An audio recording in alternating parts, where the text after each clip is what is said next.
नमस्कार, मेरा नाम है डॉक्टर पुरु धवन और आज इस वीडियो में हम बात करने वाले हैं कि किडनी फेलियर पेशेंट को किस तरह की डाइट लेनी चाहिए।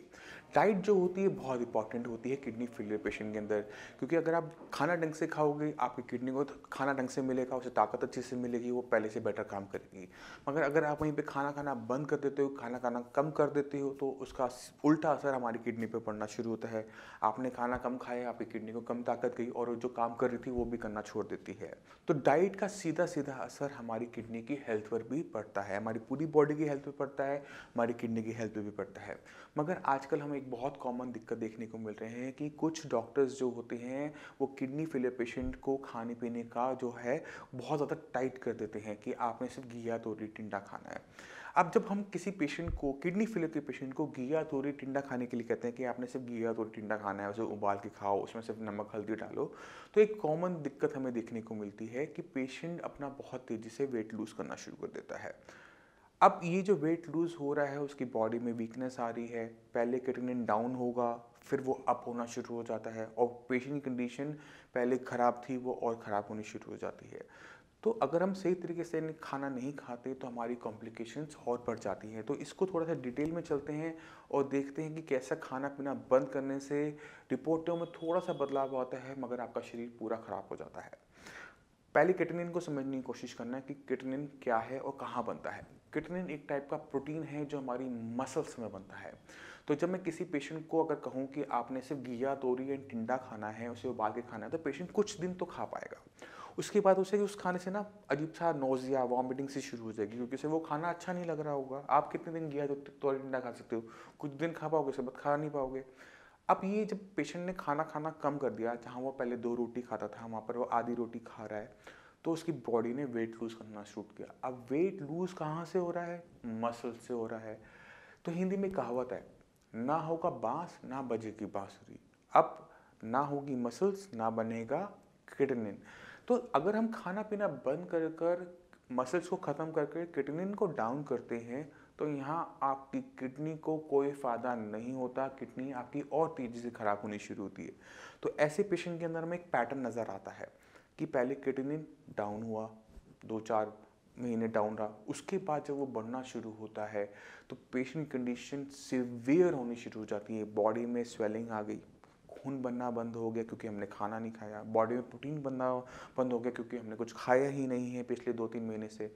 तो कंडीशन ख़राब हो गई, स्वेलिंग आ गई। अब क्रेटिनिन जो पहले डाउन हुआ था कुछ पॉइंट, वो बढ़ना शुरू हो गया, क्योंकि अब पीछे से किडनी तो ख़राब होती रही, अब खाना भी उसको नहीं मिला तो वो और तेज़ी से ख़राब होनी शुरू हुई। तो जो क्रेटिनिन मांसपेशी की कमी की वजह से, ख़त्म होने की वजह से नीचे गया था, अब वो किडनी ख़राब होने की वजह से दोबारा से ऊपर आने लगा। मगर अब जब वो ऊपर आ रहा है तब हमारे पास ताकत ही नहीं है खड़े होने की, चलने की, खून कम है, स्वेलिंग है बॉडी के अंदर। तो ऐसा खाना जो आपकी कंडीशन को टेम्परेरी तरीके से आपको आराम दे और लॉन्ग टर्म के अंदर नुकसान दे, ऐसी डाइट को फॉलो करना किसी भी पेशेंट को एडवाइस नहीं होता। एक किडनी फेलियर पेशेंट को चाहिए कि अपनी बॉडी को पहले समझे कि आपकी बॉडी की हर ऑर्गन को ताकत की ज़रूरत है, और वो ताकत कहाँ से आती है? खाने से आती है, हमारी डाइट से आती है।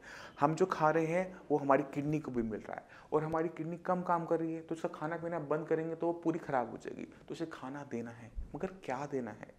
क्योंकि किडनी कम काम कर रही है, अगर कोई चीज़ ज़्यादा खाएंगे तो शरीर में ज़्यादा इकट्ठी हो जाएगी और हमें वो और कॉम्प्लिकेशन देगी।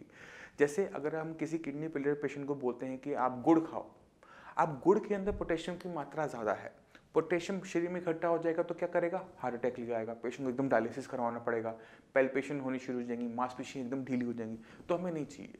तो हम पोटेशियम की मात्रा को कंट्रोल करने के लिए डाइट तो एडवाइस कर सकते हैं, मगर क्रेटिनिन को डाउन करने के लिए हमें कुछ नहीं करना। तो एक किडनी फेलियर पेशेंट को बहुत अच्छा डाइट दी जाती है, कुछ चीज़ों का ध्यान रखा जाता है। तो मैं आपको डाइट थोड़ा सा ब्रीफ अप कर देता हूँ, जिससे आप समझ जाएंगे कि हमें क्या खाना है और क्या कैसे खाना है। एक किडनी फेलियर पेशेंट को जितनी भी ज़मीन के नीचे लगने वाली सब्जियां हैं जिनका कलर ब्राउन कलर का होता है वो छोड़ देना चाहिए। जैसे आलू है, शकरकंदी, अरबी, जिमिकन, कचालू, आपका चुकंदर। क्यों? क्योंकि इनके अंदर पोटेशियम की मात्रा ज़्यादा है। किडनी हमारे कम काम कर रही है, ये पोटेशियम शरीर में जाएगा, इकट्ठा होगा और हमें दिक्कत करेगा। इसी वजह से हमने इसको बंद कर दिया। इसी तरह से जो लीफी वेजिटेबल है, जैसे पालक है, बथुआ है, मेथी है, सरसों है, धनिया है, पुदीना है, इनके अंदर भी पोटेशियम की मात्रा ज़्यादा देखी जाती है। इसी वजह से इनकी जो साग है या फिर चटनी है वो बंद की जाती है। मगर अगर आप धनिया के 2-4 पत्ते किसी चीज़ के ऊपर डाल लोगे फ्लेवर के लिए, कुछ नहीं कहेगा। मगर अगर धनिये की चटनी बना के खा जाओगे तो आपको नुकसान हो सकता है। इसी वजह से जो इनकी साग और चटनियाँ हैं, पालक, बथुआ, मेथी, सरसों, धनिया, पुदीना, इनकी साग और चटनियाँ बंद करवाई जाती हैं। मगर 2-4 पत्ते फ्लेवर के लिए आप पूरा इस्तेमाल कर सकते हो, कोई नुकसान नहीं होगा।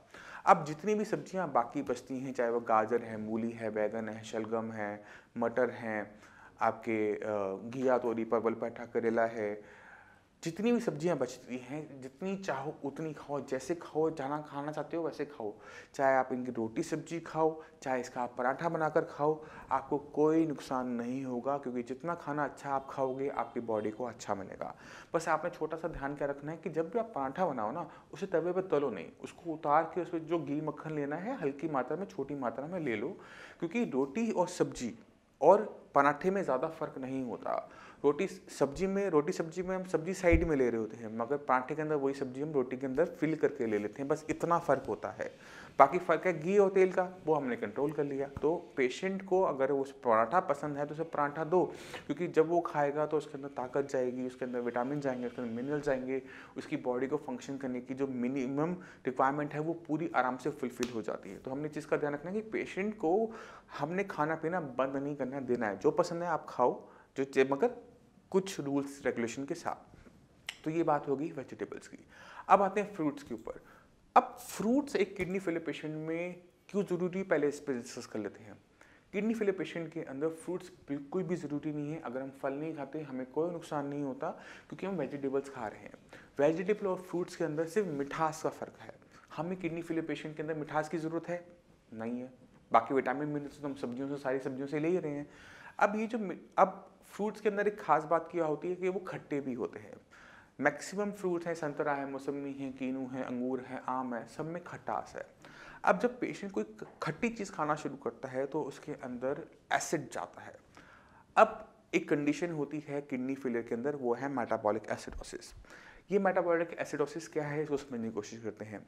जब हम खाना खाते हैं वो खाना हमारे हर बॉडी के सेल्स को जाता है।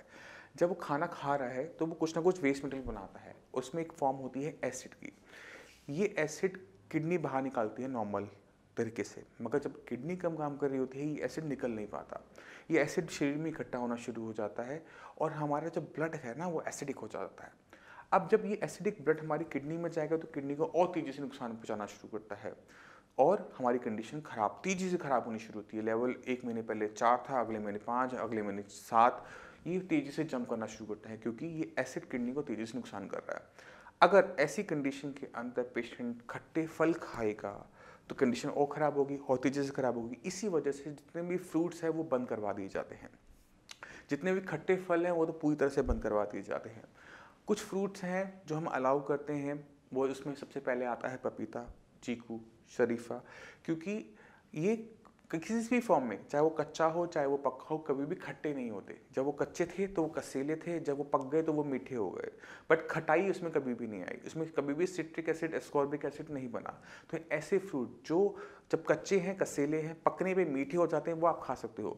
मगर ऐसा कोई फल जो कच्चे में खट्टा होता है, पकने पे मीठा हो जाता है, हम नहीं खा सकते। जैसे आम कच्चा था तो खट्टा था, पकने पे मीठा हो गया। इसी तरह से एप्पल जब कच्चा था तो खटास के साथ होता है, मगर जैसे पक जाता है वो मीठे में कन्वर्ट हो जाता है। तो हमने ऐसा फ्रूट भी नहीं खाना होता। तो हम इन चीज़ों का ध्यान रखते हैं कि फ्रूट्स पहले तो कोशिश करो कि ना खाओ। अगर खाने हैं तो वो फ्रूट्स खाओ जो कच्चे में कसेले थे, पकने पे मीठे हो गए, तो आपको कोई हार्म नहीं होगा। दूसरा, हम टेस्ट के थ्रू जान सकते हैं कि हमारी बॉडी के अंदर बाइकार्बोनेट यानी ब्लड का पीएच क्या है। अगर इसके लिए टेस्ट होता है वो है सीरम बाइकार्बोनेट। तो जब भी आप केएफटी करवाने जाते हो तो अपना सीरम बाइकार्बोनेट का टेस्ट भी ज़रूर करवाया करो। सीरम बाइकार्बोनेट से हमें ब्लड के पीएच के बारे में पता लगता है। तो इसकी जो नॉर्मल वैल्यू है वो 22 से लेकर 29 तक का लेवल है। अगर आपका बाइकार्बोनेट लेवल 22 से 29 आ रहा है यानी आपकी बॉडी में एसिड अभी इकट्ठा नहीं हुआ है। मगर अगर आपका बाइकार्बोनेट के लेवल 22 से नीचे आ रहा है, इसका मतलब है कि बॉडी में एसिड इकट्ठा हो रहा है। ऐसे पेशेंट्स को फ्रूट्स पूरी तरह से बंद कर देने चाहिए, क्योंकि जितने फ्रूट्स खाओगे ये दिक्कत आपको बढ़ती चली जाएगी। वहीं पर अगर आपके लेवल नॉर्मल लिमिट्स के अंदर है तो नॉर्मल जो फ्रूट्स मैंने आपको बताए, पपीता है, चाहे वो आपका शरीफा है, चीकू है, आप ये खा सकते हैं, कोई दिक्कत नहीं होगी। ये तो होगी फ्रूट के बारे में बात, उम्मीद करता हूँ समझ गए होंगे। अब हम चलते हैं कि कौन सा हम अनाज खा सकते हैं। तो अनाज हम सारे खा सकते हैं, चाहे वो बेसन चना हो क्यों ना हो, चाहे वो हमारा जौ क्यों ना हो, चाहे वो हमारा आटा और गेहूँ क्यों ना हो, चाहे हमारा चावल क्यों ना हो, क्योंकि खाना खाने से किडनी खराब नहीं होती। इसे अपने माइंड में डाल लो। सबको लगता है कि खाना खाने से किडनी बढ़ जाएगा, बट नहीं, कुछ भी खाने से कभी भी आपका किडनी पे असर नहीं होगा, किडनी को नुकसान नहीं होगा। किडनी को ताकत मिलेगी, किडनी पहले से अच्छा काम करेगी। किडनी को ताकत नहीं मिलेगी तो और तेज़ी से खराब होनी शुरू हो जाएगी। तो कभी कभार मक्के की रोटी या बेसन या फिर चावल हम खा सकते हैं, आपकी किडनी को किसी भी टाइप का नुकसान नहीं होगा। क्योंकि अगर इन चीज़ों से नुकसान होता तो हम सबको नुकसान हो चुका होता। हम भी 3 टाइम खाना खाते हैं और यही खाना खाते हैं, तो अगर किसी चीज़ से नुकसान हो रहा है तो आपको हुआ हो सकता है तो हमें भी होगा। तो ऐसा नहीं होता। हमें इन चीज़ों का अपने माइंड में रखना है कि प्रॉपर तरीके से खाना हमारी किडनी को ज़रूरी है।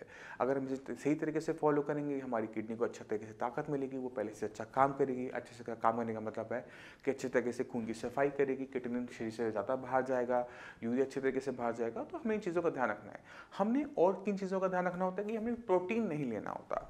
नॉन वेज है, दूध की बनी हुई आइटमें हैं, क्यों? क्योंकि किटनिन है वो प्रोटीन है, प्रोटीन का बना हुआ वेस्ट मटेरियल है। तो अगर हम प्रोटीन ज़्यादा इंटेक करेंगे तो क्या होगा कि किटनिन की फॉर्मेशन बॉडी में बढ़ जाएगी, और हमें ये नहीं चाहिए। हमें बॉडी के अंदर एक्स्ट्रा नहीं चाहिए। यहाँ पर किडनी खराब नहीं हो रही है, अगर आपने नॉन वेज भी खाया है तो भी आपकी किडनी खराब नहीं हो रही है, मगर बॉडी के अंदर किटनिन की फॉर्मेशन बढ़ रही है। अब आप डॉक्टर के पास जाते हैं, डॉक्टर को कहते हैं कि सर मेरी रिपोर्ट देखो। अब डॉक्टर कंफ्यूज, अब उसको कैसे पता लगेगा कि किडनी खराब होने की वजह से किटनिन बढ़ा है या फिर प्रोटीन खाने की वजह से बढ़ा है। इसी वजह से जितने भी किडनी फेलियर पेशेंट्स को प्रोटीन फ्री डाइट पे या लो डेंसिटी प्रोटीन पे रखा जाता है, जिससे बॉडी के अंदर जो किटनिन की फॉर्मेशन है वो एक्स्ट्रा तरीके से ना बढ़े। जितनी होनी है नेचुरल वे में बस उतनी होती रहे, क्योंकि किडनी कम काम कर रही है, किडनी अगर बना तो वो इकट्ठा होगा। तो इसी वजह से प्रोटीन का इंटेक कम करवाया जाता है। इससे किडनी डाउन कभी भी नहीं होता। हमें इन चीज़ों का ध्यान रखना है। ये बेसिक चीज़ें हैं, अगर हम सीखते हैं, समझते हैं, अपने शरीर को समझने की कोशिश करते हैं तो आप समझ जाएंगे कि खाना खाने से किडनी कभी भी ख़राब नहीं होती। कोई डॉक्टर आपको बोलता है कि आपने सिर्फ घिया तोरी टिंडा खाना है, आपने उसे फॉलो नहीं करना। आपने अच्छे तरीके से जो खाना मैंने आपको बताया है आप खाएंगे, आपकी किडनी पहले से बेटर काम करेगी। मैं उम्मीद करता हूँ इससे आप डाइट की इंपॉर्टेंस को समझ गए होंगे। फिर भी आपके माइंड में कोई भी डाउट हो तो नीचे दिए हुए नंबर पे कॉल करके साइंस संजीवनी के डॉक्टर से आप फ्री ऑफ कॉस्ट कंसल्टेशन ले सकते हैं। आप नीचे दिए हुए नंबर पे अपनी जो रिपोर्ट्स हैं, अपनी बायोप्सी है, अपने KFT है, उसको भी व्हाट्सएप भी कर सकते हैं। एक बार डॉक्टर उनको देख लेता है, समझ लेता है, आपको कॉल करेगा, आपको बताएगा कि हम किस तरह से इसको आगे लेके जा सकते हैं, किस तरह से आपके किडनी लेवल को डाउन किया जा सकता है। तो अब मैं आपसे चलने की आज्ञा चाहूँगा। मिलते हैं अगली वीडियो में, तब तक के लिए धन्यवाद।